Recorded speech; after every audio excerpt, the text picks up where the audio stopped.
Hello, I'm Rabbi Tobin, and this is B'nai Shalom, and we are a few minutes late today. I'm sorry, getting back into the swing after the holidays. Shana Tova to everybody. Since last our meeting, we have the sad news of the passing of a member of this class, Stan Schwartz, and we will dedicate our learning through the Shloshim of his Kaddish by his wife to his memory and to his neshama. May any zechut and merit that we receive for Torah study during this time be credited to him as our students from whom we learned so much. Okay, so that's where we are. We're in Sanhedrin chapter 4, page 33b. We are almost out of a slightly torturous bit that we will not review today, which went into the laws of reversing an erroneous judicial verdict.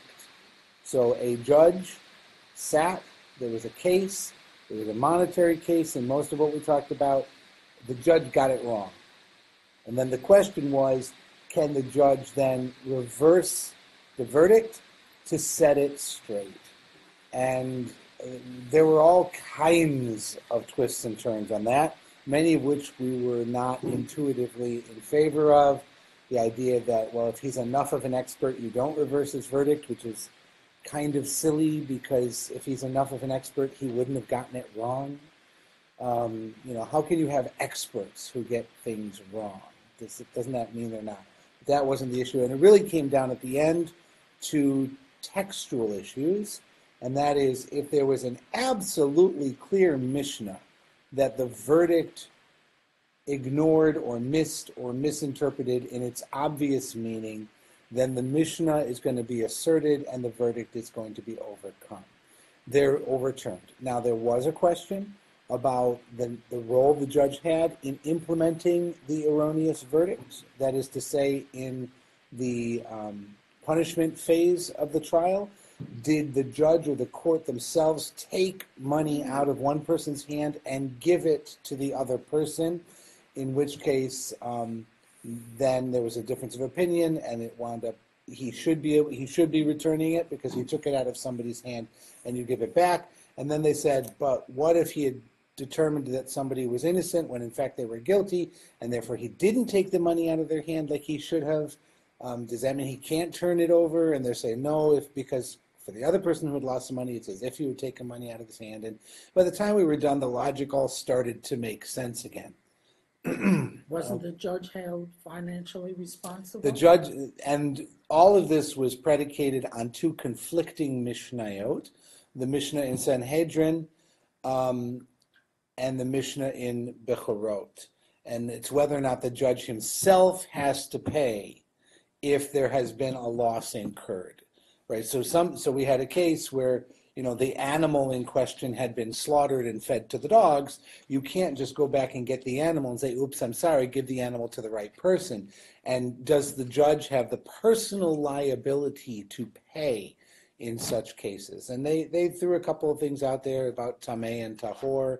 Yeah, obviously, if you have tahor produce, pure produce that's not impure. It can be sold at market as pure produce. Kohanim can use it. It can be used in sacrifices. It comes at a higher cost, a higher level of supervision. And if he had declared that to be impure, it would have been taken out and mixed with ordinary stuff. He can't go back and say, oops, now we'll call it pure because now it's gotten messed up anyway. So it's just like the other cases. So that was all part of the picture. We're going to kind of start to move away from that, and we're going to start talking about capital cases and whether or not they can be overturned. The bottom line is there's a contradiction between Bechorot and Sanhedrin. Sanhedrin says very clearly in the Mishnah that you have in front of you that monetary cases can be overturned in either direction on the arrival of new and compelling evidence. To say that the verdict can be overturned in either case, back and forth, and then to say, but only if the judge had held on to the money and it can't be, is contrary to the whole essence of the Mishnah. The Mishnah is, get it right. Instant replay is good for football. Get it right. Whatever, you can't say, those refs or whatever. If you have the best information, and then if you have better information, fix it. Okay, Bechorot has the judge having to take this personal liability and all kinds of other things, and so you seem to have two different systems in play. Okay, so on 33b2, on the left, our Mishnah states that in capital cases, verdicts of innocence are not reversed. Okay? On page, okay, so the pages have in the corner 33, and then either A or B, and then a superscript B2. telling you what part of page B it's on. B2, Okay. the second paragraph. So 33b2. Got it. Okay, so you're on page 33. That's because the folio pages look like this. Yeah, no, I know. This is B. Yeah. And then they can't translate all of this on one page like this because it takes too many English words to say the Hebrew words. So in this print, there's a little gray line telling you which part of this page is translated over here. And up here, that's indicated by a superscript A, B, C, or D. So you have a page, a side of the page, and then a superscript for the part of that side of the page. So we are on 33b2. All right. Our Mishnah stated that in capital cases, verdicts of innocence are not reversed. That means if your life is on the line and you have been acquitted, new evidence cannot get you executed. Once you've been acquitted, that's it. Even if you did it, even if you're guilty of sin and they bring in the videotape and the witnesses and everything else, once you've been acquitted, you can no longer be executed. We would call it so, but it's not exactly the same thing. But double jeopardy in court cases. Double jeopardy would apply to money as well. So we don't, since they're reversing in both directions, they don't really hold by double jeopardy. Okay. So, by mine Rabbi Zera mi Rav Sheshet. So Rabbi Zera comes in and he inquires of Rav Sheshet. He says, Chayve galuta minayin mai. What is the law for those liable to exile? Liable to exile are, you may recall in the Torah that if you kill someone by mistake, there was a system where their family members can kill you unless you get to a city of refuge, and then you're safe. It's like a high-stakes game of tag. You get to the city of refuge, you're safe, and you can live in the city of refuge until the high priest dies, and then you go home to your own home, and they cannot have any retribution against you ever again. Who determined where these cities would be? The Torah determines that there's going to be 6, 3 on this side of the Jordan and 3 on this side of the Jordan, and then the Mishnah and the Talmud go through all kinds of stuff in Tractate Makot about the details of the cities and where they were and how far they were and how you did it and how the system of determining that you had done it accidentally or not, and what if you were found actually guilty and then they take you out and they execute you and all this stuff. That said, there's no evidence that there was ever an actual historical city of refuge.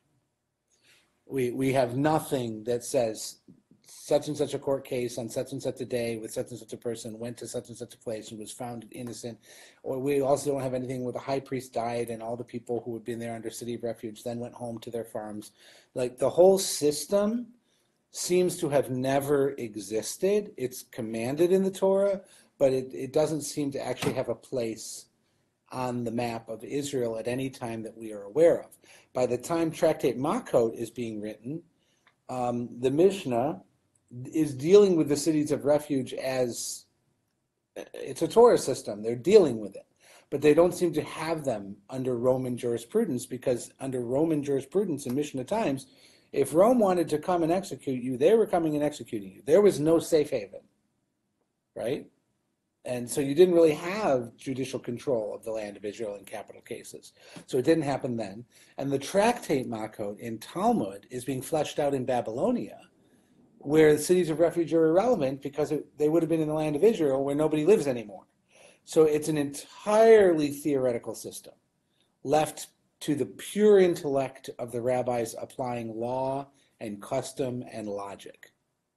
So you wind up in incredible Talmudic discussions about these things because there's no archaeology, there's no textual history. It's pure logic, it's pure Talmud, right? Okay, so anyways, so Rav Zera asked Rav Sheshet, couple hundred years after nobody lives in the land of Israel anymore. And he says, what's the law about those going to cities of refuge? In other words, if you are found that you can go to the city of refuge, and then you're found actually guilty of intentional murder, can they take you out of the, retry you? Can they take you out of the city of refuge? Is it going to be like a monetary case where you can flip-flop either way? Or is it going to be a capital case where you can't retry the person for execution? Okay? It's a good question. Atya rotzeach rotzeach. The law is derived from what's called a gezeres shava.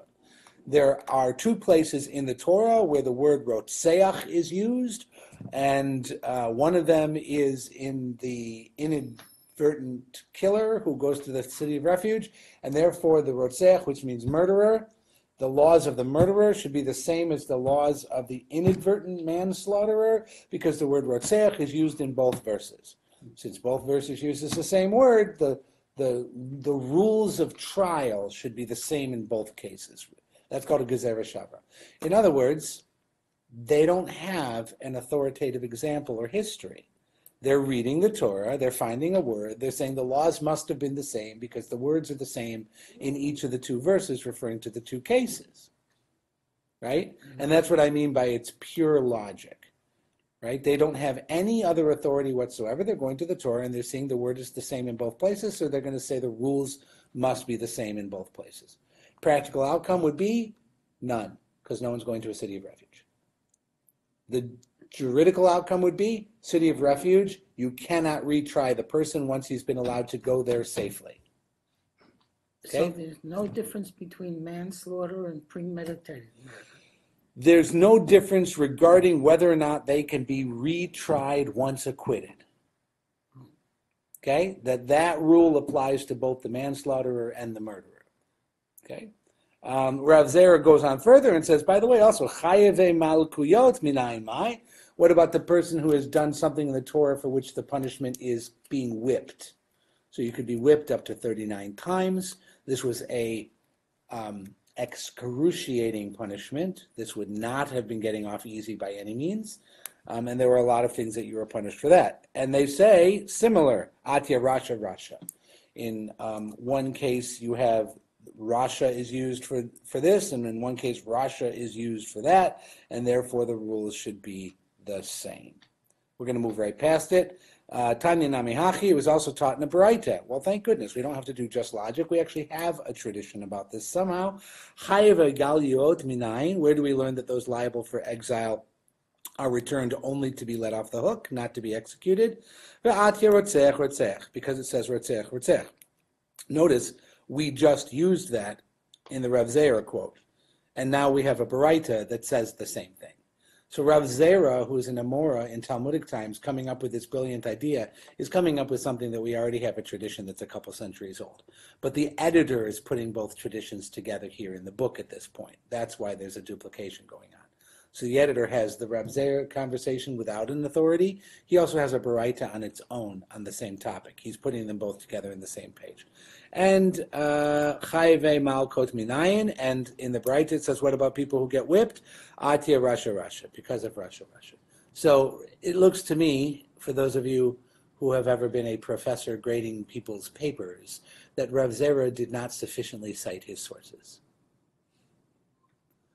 Right? A quick search on Turnitin or any other plagiarism site will identify the original Baraita as the source of Rav Zera's teachings.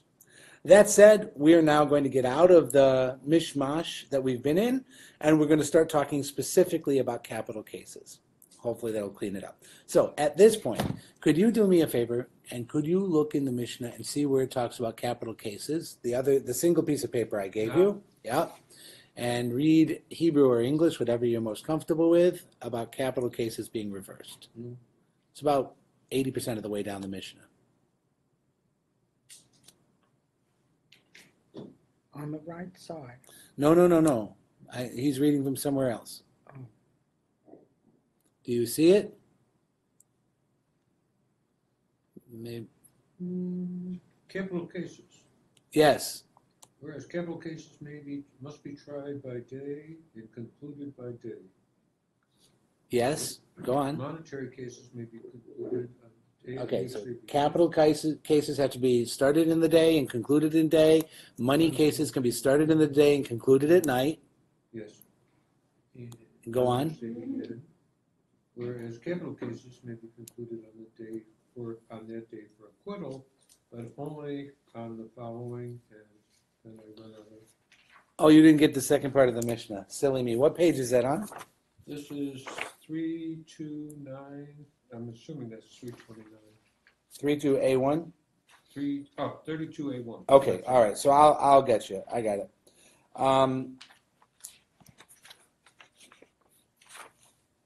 Monetary, it's right down at the bottom. Monetary cases may be concluded on the day on which they begin, rather for non-liability or liability, whereas capital cases may be concluded on that day for acquittal, but only on the following. All right. It's This is like something my kids would. this is like Talmud. Okay. Yeah, this is. All right, it's a little higher up. So let me read it. A little higher up. In the Mishnah, we have Dinei Mamanot Machzirin Bein Lizachut Bein Lechova. In the very middle of the paragraph. Monetary cases can be reversed either in favor of non-liability or liability. Dinei Nefashot Machzirin Lizachut Ve'ein Machzirin Lechova. Whereas capital cases are reversed only in favor of acquittal, but not in favor of conviction. Okay? That's the main thing we're dealing with. All right, so now if we flip back to where we are on 33b2, you'll see ve'ein machzerin lechova. Those three words at the beginning of this paragraph in the middle on the right of 33b2, our Mishnah states regarding capital cases, ve'ein machzerin lechova is the end of what I just read. In other words, it cannot be overturned for a liability. Capital cases. So you were off the hook, you can't be convicted for execution. All right, we're going to talk about that. Amar Rabbi Chia bar Abba, Amar Rabbi Yochanan. Rabbi Chia bar Abba said in the name of Rabbi Yochanan. So this is an Amora quoting in the name of a Tana. So this is going to be Rabbi Yochanan is of the age of the Mishnah. He's an authoritative voice. What's he going to say? V'hu sheta'aba devar she'ein ha-tzedukim modim bo.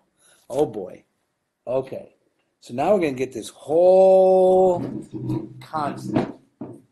Okay? A capital case is not reversed to execute. Okay? Everyone got that? Okay, it's not reversed to execute. Okay, lechova, right, for someone to be killed. And then you get this concept that says, Rav Chia says in the name of Rabbi Yochanan, and that is true if the judge erred in a matter which the Sadducees do not concur, and that is if the Sadducees, Who are they? getting there, disagree. The appellate court. No, not at all. Okay? Case is not reversed to execute if the Sadducees disagree.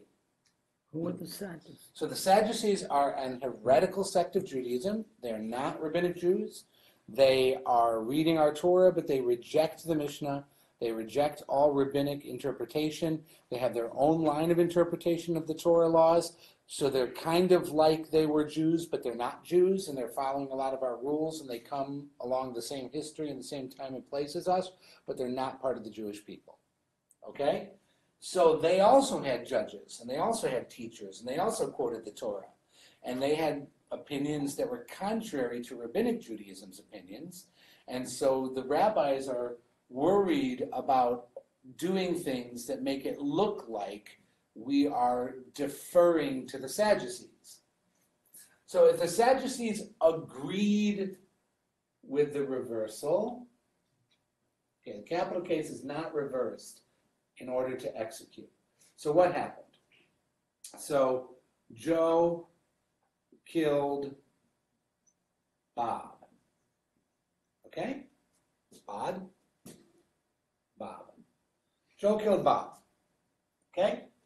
He is acquitted wrongly. He's let off the hook by the rabbis. Okay? So the correct ruling is he should be executed. Okay? If the Sadducees agree,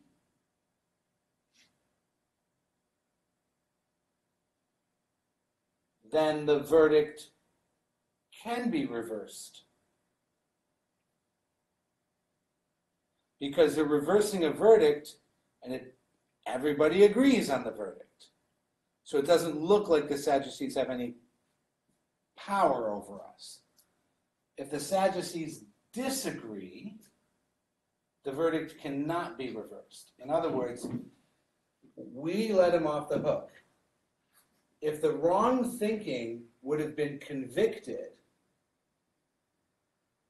by the Sadducees, we cannot then reverse to make it look like we are Sadducees. Now, that's just a saying. I'm not saying that's the way this is going to turn out. Because obviously, if Joe killed Bob, he should be killed. Right? We're not going to like reverse basic law because of what it looks like in light of the heretics. But that's where he's starting, okay? So this is true only when the judge erred in a matter with which the Sadducees do not concur. But if he erred in a matter with which even the Sadducees concur, the verdict may be reversed even in favor of conviction. Zil krei be ravhu, because it is something you can go read in school. Okay? So, Joe killed Bob. This is not a hard case. The Torah says he should be killed. Even the Sadducees say he should be killed. Okay? So in this case, even though we got it wrong, and it looks like we're going to reverse ourselves and agree with the Sadducees, if it is so clear, then you can reverse it.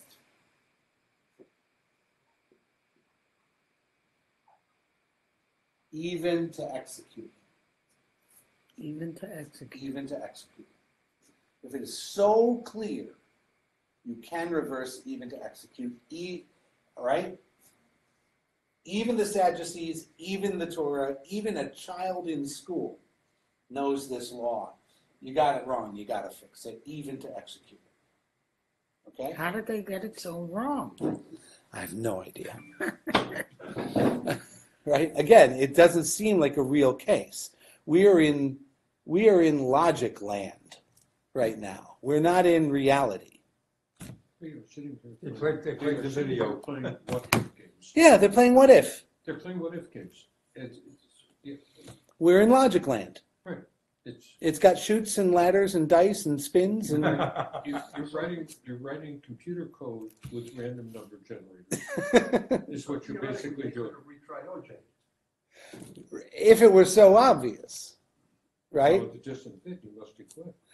Okay, the Gemara presents a related inquiry. Now, since we talked about Rabbi Chia bar Abba, right, in the name of Rabbi Yochanan, I got another one of Rabbi Chia bar Abba in the name of Rabbi Yochanan. Ta'ah b'noef b'noef et ma'u. What about an adulterer and an adulteress? Okay, so this is connected, obviously, to the last paragraph, because it's the same people in the same topic, and you would assume the same logic is applying. With an adulterer and an adulteress, is there any question about the act being forbidden? No. Everybody knows sleeping with another man's wife is forbidden. Right? And the punishment is Death. death? Death. Yes, it should be. Okay? So adultery is a death penalty offense in the Torah. It's a death penalty for both? Both of them. Oh, okay. Yes. Oh boy. They are both executed according to Torah law. And it is an absolutely clear case. It seems to be a clear case, like even a kid in school could read that in the Ten Commandments and know what the law is. There's no complexity to it. There's no city of refuge because I wasn't really meaning to sleep with her when I slept with her. There's no accidental adultery, right? What if the guy was straight? He's guilty. Oh, Well, he didn't know she was married.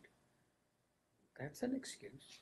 It's an excuse, I mean, she wasn't somebody else. but it doesn't let you off the hook. The Torah doesn't say thou shalt not sleep sober and knowingly with thy neighbor's wife. It says thou shalt not sleep with thy neighbor's wife. Period. Period. That's it. But what if she's not married? Then it's different. Well, that's marriage. Premarital sex in the Bible is marriage. That's how you get married. You have What sex, if he's you're already married. married? He can marry. Men can have lots of Right, wives. right. Adultery is essentially a female sin in the Bible. I'm not saying that about modern times, so don't get me wrong and don't take that out of context. But biblically, adultery is a female sin. A woman of another man has sex with a man. That's adultery. Okay? Fair enough. Fair enough. So Rav Chia says, what about that? Can we reverse? She was found innocent, therefore they weren't executed, and now we get the videotape, and so they should be executed. Can you do that? Rabbi Yochanan replies, Amar le, ad mokdach yakid zil kotz karachutzli. Well, when your fire is burning, cut your gourds and roast them. Is that clear? Does everyone understand? No? So let's save ourselves some trouble and read the footnote. Footnote 20. For example, that is to say, while you are studying a Talmud ruling, your fire is burning, analyze it well and see its ramifications. Cut the gourd and roast it, like you have to blank or get off the pot. Well, the things in front of you, deal with it. Rabbi Yochanan felt that Rabbi Chia bar Abba, that since he learned from him that a verdict contradicted by any law with which the Sadducees concurred could be reversed, verdicts in adultery cases are also reversible because the Sadducees already agree, as everybody does, that adultery is prohibited. So in other words, it's a case where the Sadducees agree. So you can reverse it if you got it egregiously wrong, even to somebody's detriment. Good? Mm-hmm. Colorful little phrase in Aramaic. If your fire is burning, cut your gourds and roast them. I like that. I'll put it in the next romance novel. The Gemara cites a similar statement attributed to Rabbi Yochanan. Well, we did Rabbi Chia in the name of Rabbi Yochanan. Now we've got Rabbi Yochanan. Might as well tell you this one. Itmar Nami, he also said, Amar Rabbi Amar Rav, Amar Rabbi Yochanan. Rabbi Nami said in the name of Rabbi Yochanan, Ta'a b'noef choser, a judge who errs in the case of adulterer may reverse his decision. Duh. In other words, the editor, again, has another little snippet of a ruling from somewhere else. He has the original Rabbi Yochanan. Now he has this one, which is Rabbi Ami, who's quoting Rabbi Yochanan. So he put them both together. It doesn't add anything to the text. We're getting to the end of a section, and it tends to be a dumping ground for the snippets and teachings that the editor has in front of him that he hasn't found a place to arrange them yet. So that's what happens at the ends of chapters in the Talmud. The editing gets... Is this the same that keeps coming up in the Agada? Yeah, Oh, definitely. okay. Okay, Rabbi Abahu said in the name of Rabbi Yochanan. Well, since we're doing Rabbi Yochanan stuff, here's one from Abahu in the name of Yochanan. Kagon she'ata shelo kedarka, a case in which he erred and acquitted them for adultery that was performed unnaturally. I love this one. So maybe adultery isn't so clear, right? Rabahu comes in with the salacious case of their sex was abnormal. So they had some abnormal form of sex, according to Rabbi Abahu. What is normal and what is abnormal?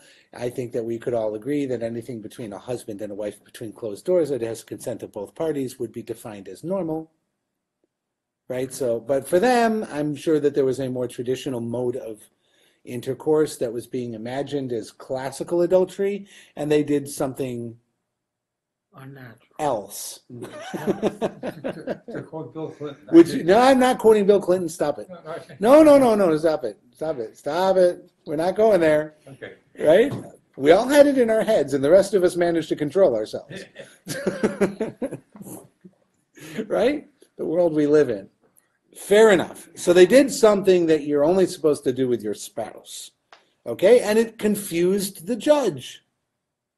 Is it adultery? Is it not adultery? Is it sex or is it not sex? Like I did not have sex with that woman. Please. I just told him not to do that. Right. I stopped. It depends on what the definition of is. Is. What? I knew what the meaning of is. Yeah, okay. Hi, okay. It's so hard to study Talmud these days. Okay, so that, in other words, that could be a case where a judge could legitimately err in an adultery case, and it could call into question whether it is obvious enough that even the Sadducees agree, and therefore it could be reversed. So this might be a case where you can't reverse.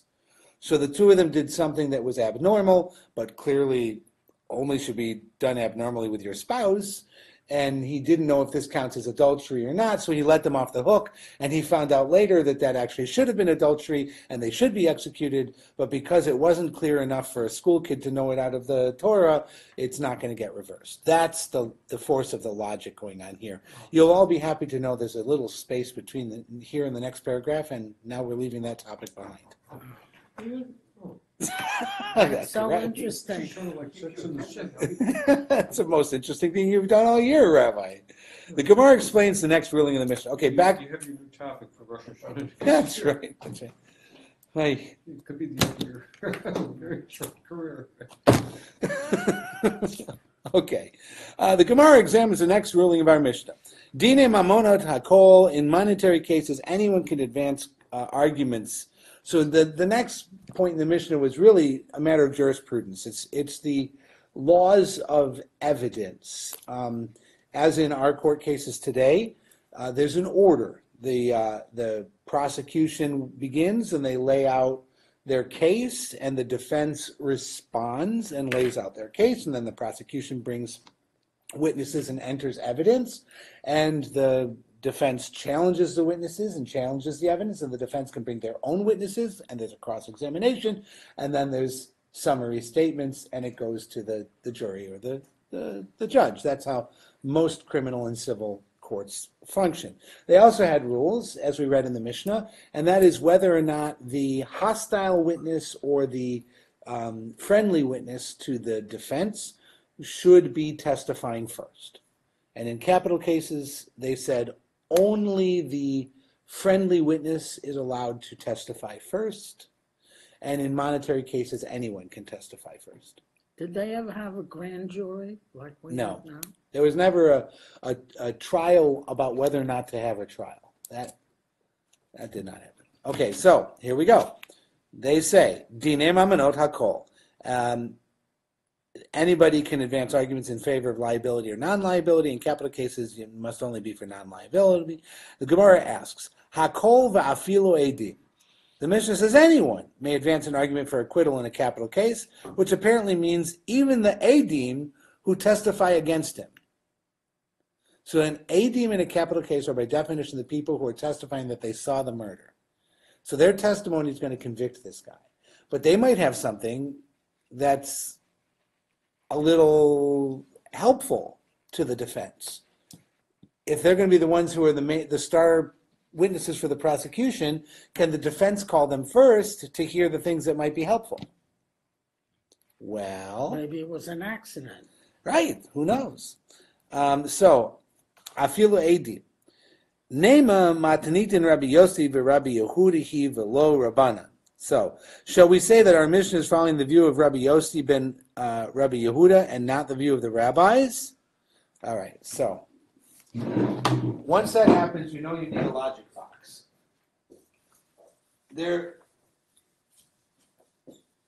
Remember, in the time of the Mishnah, everyone has the same authority. The Mishnah doesn't win an argument against a rabbi from the time of the Mishnah. So who are the two rabbis that they quoted here? Rabbi Yossi bar Rabbi Yehuda versus the rabbis. Okay, so Rabbi Yossi bar Rabbi Yehuda and the rabbis. The other rabbis. All the other rabbis of the Mishnah age. Okay? So the question is, our Mishnah that we have here that told us the order in which people testify, is it following the opinion of Rabbi Yossi ben Rabbi Yehuda, or is it following the opinion of the rabbis? That's the question. So now you have to learn what the difference of opinion between those people was before you can figure it out. D'Tanya, it was taught in a Baraita. Okay? Ve'ed echad lo yaneh b'nefesh. A single witness shall not speak about a soul, which is in Numbers, chapter 35:30. And as you know, you need two people to convict somebody of anything, especially murder. So you also have a verse that says one person cannot convict a person regarding murder. It's very clear. So the rabbis are going to discuss that verse. It's a single witness may not speak about a nefesh, about somebody's soul, their life. Okay? Bein lizachut, bein lechova, either for acquittal or conviction. So the question was, hakol afilu edim, right? That anyone who advances an argument for acquittal in a capital case, even the witnesses who initially testify against him, can they be brought forward? Well, the verse that we just have here is about a single aid, not two witnesses. It says an aid should not speak about a soul, whether for acquittal or for conviction. A single person cannot. Rabbi Yossi bar Yehuda Omer, Rabbi Yossi bar Yehuda, on the board, Onei l'zechut ve'ein onei l'chova. He may advance arguments for acquittal, but not for conviction. So, the person may speak first for acquittal or conviction. He says yes, no.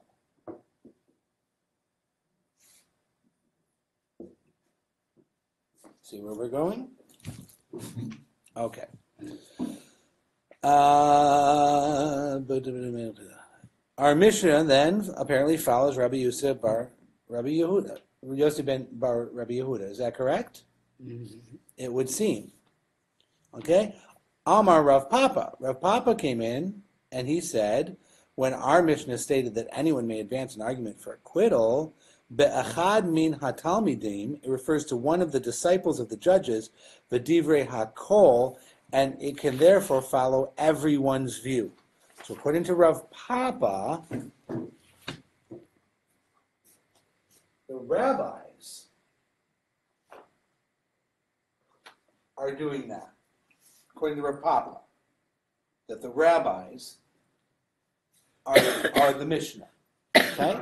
But that's going to be a problem if we know that Rabbi Yossi ben Rabbi Yehuda and the rabbis are disagreeing.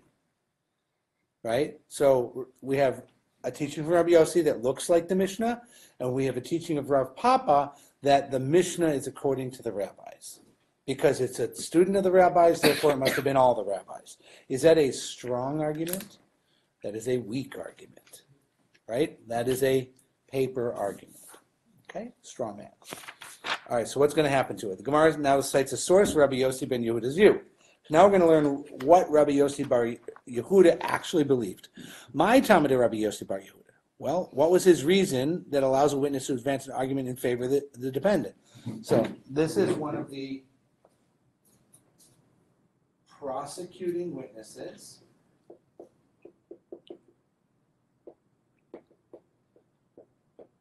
Speaking first at trial, which is supposed to be forbidden by the Mishnah.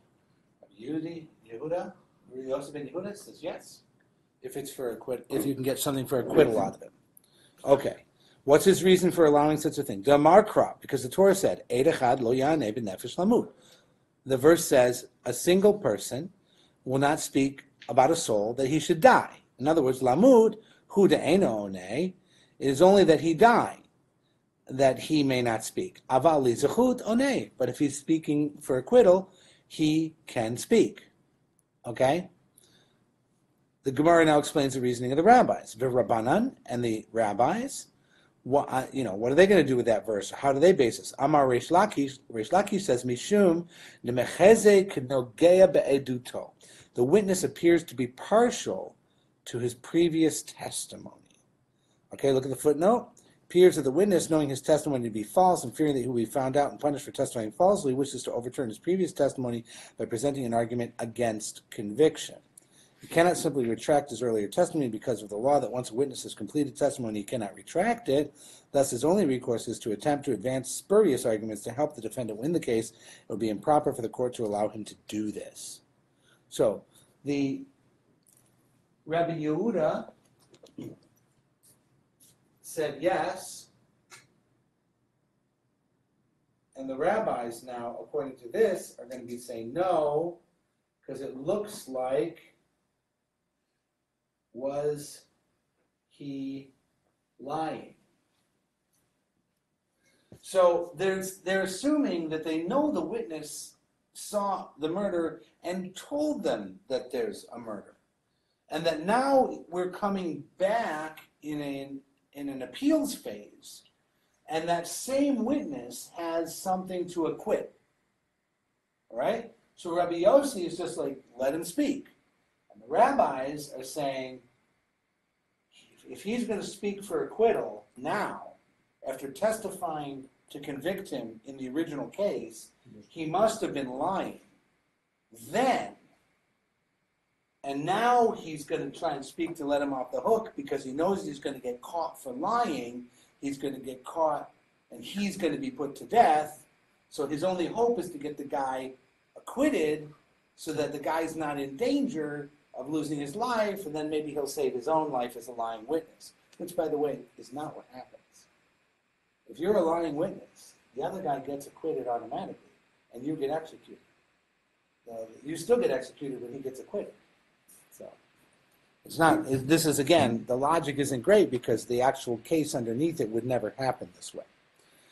That's Reish Lakish. Rabbanan Hai Lamut My Darshebet. So now the problem is that you have this Rabbi Yossi verse, a single witness cannot speak about a soul that he died.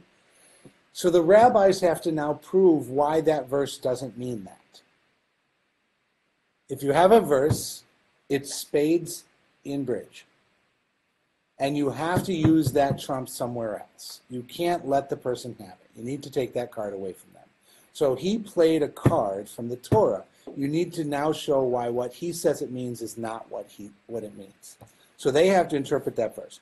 How do they expound this that he died? All right. Mok mele be'achad min hatalmidim. They interpret it as referring to one of the disciples. Okay. Kidatanya, and there's a baraita that explains why that is. Amar achad mina edim yesh li lamed alav zechut. One of the convicting witnesses said, I have an argument to advance in favor of his acquittal. Minayin she'ein shomim lo. Where do we know that we should not listen to him? Talmud lomar, because there's a verse that teaches us, Eid echad lo yaseh, a single witness shall not speak. Minayin le'echad min hatalmidin shamar yesh li lamed alav zechova. Where do we learn that if one of them said, I have an argument in favor of his conviction, minayin she'ein shomim lo, how do we know we don't listen to him? And it's Talmud Lomar, Echad lo yaneh b'nefesh lamut. So this baraita is going to say when one witness tries to break off from the two witnesses who convicted him, and they want to change that testimony for innocence or guilt, we're not going to listen to him because there's a verse that says you don't listen to one witness, and then they do the same verse with the ending words, you don't listen to one witness to die. It's really not fair game to use the same verse twice. It's like using the word in the definition of the word. You're not really allowed to do that. So that's evidently what the rabbis would do with that verse. Not a great argument. Dine nefashot hamelamed. And now in capital cases, one who advanced the argument for conviction may argue for acquittal, but one who advanced an argument for acquittal may not argue for conviction. So in the Mishnah, in the appeals phase of the court, a prosecuting witness who's arguing for acquittal can be heard, but a defense witness, I need a new chart, would not be allowed to prosecute for conviction. That's the Mishnah. Okay? So the Mishnah is starting to look like Rabbi Yossi, and the rabbis are starting to sound like a mess in most of this. All right. Almost done with this section. I think I'm almost done with this section. Oh, it's going to bring another bright. Now, Din Nefshot HaMelamed. You know what? This is starting a new thing, and it's going to go on, and we're at 2 minutes to 1. So I think it's better for us to stop here at 34A1. We're going to start with Din Nefshot HaMelamed V'chule, the right-hand side of the page, right there. Yep. Okay, we'll do that next time. And welcome back, everybody. It's good having you. Okay?